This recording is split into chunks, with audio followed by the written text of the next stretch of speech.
झिंझिण्यांपासून त्वरित आराम मिळवा सेन्सोडाइन रॅपिड रिलीफ बरोबर।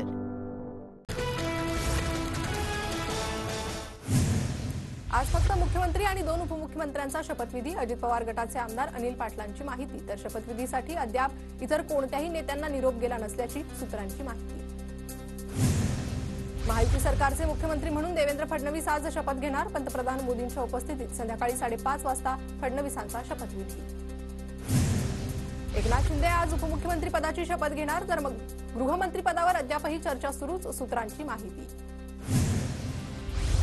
शिंदे आज 100% शपथ घेतील, त्यांना सत्तेत राहायचंय, संजय राऊतांची प्रतिक्रिया। शिंदेंचं माहित नाही पण मी तर शपथ घेणार। उपमुख्यमंत्री पदावरून अजित पवारांचा मिश्किल टोला। तर दादांनी सकाळी आणि संध्याकाळी दोन्ही वेळेस शपथ घेण्याचा अनुभव घेतला, शिंदेंचं प्रत्युत्तर। अजित पवारांनी दिल्लीशी चांगलंच जुळवून घेतलं, दिल्लीने त्यांच्यावर जबाबदारी दिली आहे, राऊतांचं विधान। महायुती सरकारच्या शपथविधी सोहळ्यासाठी आझाद मैदानावर पोलिसांचा कडेकोट बंदोबस्त। 5 अतिरिक्त पोलीस आयुक्त, 15 पोलीस उपायुक्त आणि 29 सहाय्यक पोलीस आयुक्त तैनात। आज महायुती सरकारच्या शपथविधीनंतर पहिली मंत्रिमंडळ बैठक मंत्रालयात होणार। शपथविधीनंतर महायुतीकडून मोठी घोषणा होण्याची शक्यता। 7 आणि 8 डिसेंबरला नवनिर्वाचित आमदारांचा शपथविधी मुंबईच्या विधान भवनात पार पडणार। 9 डिसेंबरला विधानसभा अध्यक्ष निवड आणि विधिमंडळ कामकाज सल्लागार समिती बैठक। संजय राऊतांकडून मुख्यमंत्री पदासाठी फडणवीसांना शुभेच्छा। तर प्रोटोकॉलनुसार उद्धव ठाकरेंना शपथविधीचं निमंत्रण असेल, राऊतांची प्रतिक्रिया। ठाण्यात एक है तो सेफ है चे बॅनर झळकले। फडणवीसांच्या शपथविधीपूर्वी ठाणेकरांकडून बॅनरबाजी।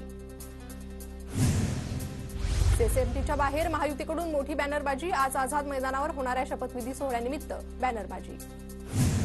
नागपुरात आमदार प्रवीण दटकेंकडून बॅनरबाजी, तो पुन्हा आला। प्रवीण दटकेंकडून बॅनरबाजी करत फडणवीसांना शुभेच्छा। बदल्याचं नाही तर बदलाचे राजकारण करणार, आपली बदनामी केली ही त्यांना माफ केलं, हा आपला बदला, एका वृत्तपत्राला दिलेल्या मुलाखतीत फडणवीसांचं वक्तव्य। सरकारच्या शपथविधी सोहळ्याला नाशिकचे साधू महंत हजेरी लावणार। डॉक्टर अनिकेत शास्त्री देशपांडेंनाही विशेष निमंत्रण। अजित पवारांच्या भेटीसाठी कार्यकर्त्यांची गर्दी। अजित पवार 6व्यांदा उपमुख्यमंत्री पदाची शपथ घेणार, भेटीसाठी कार्यकर्त्यांची मोठी गर्दी। नागपूर मुंबई विमानाचं तिकीट महागलं। शपथविधी सोहळ्यासाठी मुंबईला जाणाऱ्यांची संख्या वाढल्यानं तिकिटाचे दर 20,000पर्यंत पोहोचले। पुण्यातील भाजपचे कार्यकर्ते मुंबईच्या दिशेने रवाना। फडणवीसांच्या शपथविधीसाठी कार्यकर्ते मुंबईत येणार। लाडकी बहीण योजनेच्या अर्जांची पुन्हा पडताळणी होणार। फसवणूक, खोट्या दाव्यांची पडताळणीसाठी कागदपत्रांची उलट तपासणी होण्याची शक्यता। नवीन कायदे करून लाडक्या बहिणींचे पैसे कमी करू नका। ज्या अटी शर्तींवर पैसे देण्यात आले त्यावरच आता द्यावे लागतील, आव्हाडांचा महायुतीवर निशाणा। महापरिनिर्वाण दिनानिमित्त अभिवादनासाठी मुंबईत येणाऱ्या अनुयायांकरता अनेक सुविधा उपलब्ध। पालिकेकडून विविध ठिकाणी नागरी सेवा सुविधांची उपलब्धता। उद्या डॉक्टर बाबासाहेब आंबेडकरांचा 68वा महापरिनिर्वाण दिन। मुंबईत येणाऱ्या अनुयायांसाठी बीएमसीकडून नागरी सेवा सुविधा उपलब्ध। परिसरात स्वच्छता, आरोग्यासह सुरक्षेची विशेष खबरदारी।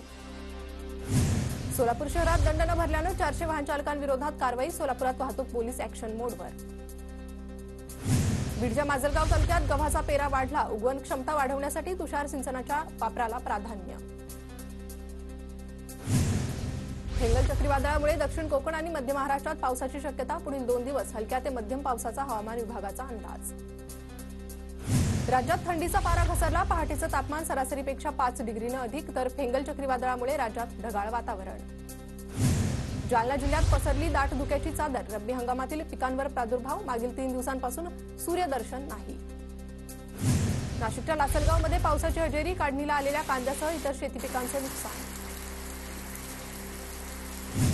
वाशिम जिल्ह्यातील 8,526 शेतकऱ्यांकडून कृषी पंप जोडणीसाठी अर्ज। शेतकऱ्यांकडून अनुदानाचा भरणा पूर्ण, मात्र अद्यापही शेतकरी सौर कृषी पंपापासून वंचित। रब्बी पिकांवर संकट। परभणीत सीसीआयचे कापूस खरेदी केंद्र सुरू। आमदार राहुल पाटील यांच्याकडून केंद्राची पाहणी। वाशिम जिल्ह्यात ढगाळ वातावरणाचा कपाशी पिकावर संकट। शेतकऱ्यांची चिंता वाढली। आठवडाभरात परळी शहरात 2 डॉक्टरांवर विनयभंगाचा गुन्हा दाखल। दोन्ही प्रकरणात गुन्हे दाखल।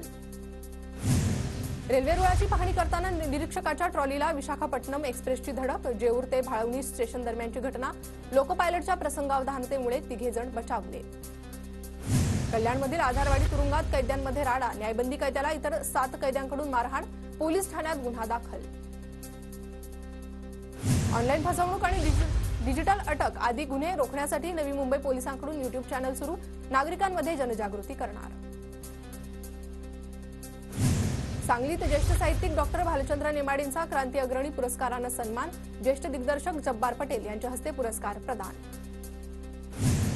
नागपुरात मालमत्ता कर थकवल्यानं भाडेवाडीतील 17 भूखंड जप्त. तर महापालिकेची कारवाई 31 डिसेंबरपर्यंत थकीत करणं भरल्यास मालमत्तेचा लिलाव. नागपूर शहरात नियमबाह्य वाहतूक करणाऱ्या ऑटो चालकांवर कारवाई सुरू. कारवाईत आतापर्यंत 2,32,000 रुपयांचा दंड वसूल. ओव्हरलोड आणि अनफिट वाहनांवर कारवाईचा बडगा. नाशिक शहर आयुक्तालय हद्दीत मनाई आदेश लागू. आजपासून 19 तारखेपर्यंत मनाई आदेश. कायदा सुव्यवस्थेसाठी 15 दिवसांसाठी मनाई आदेश लागू.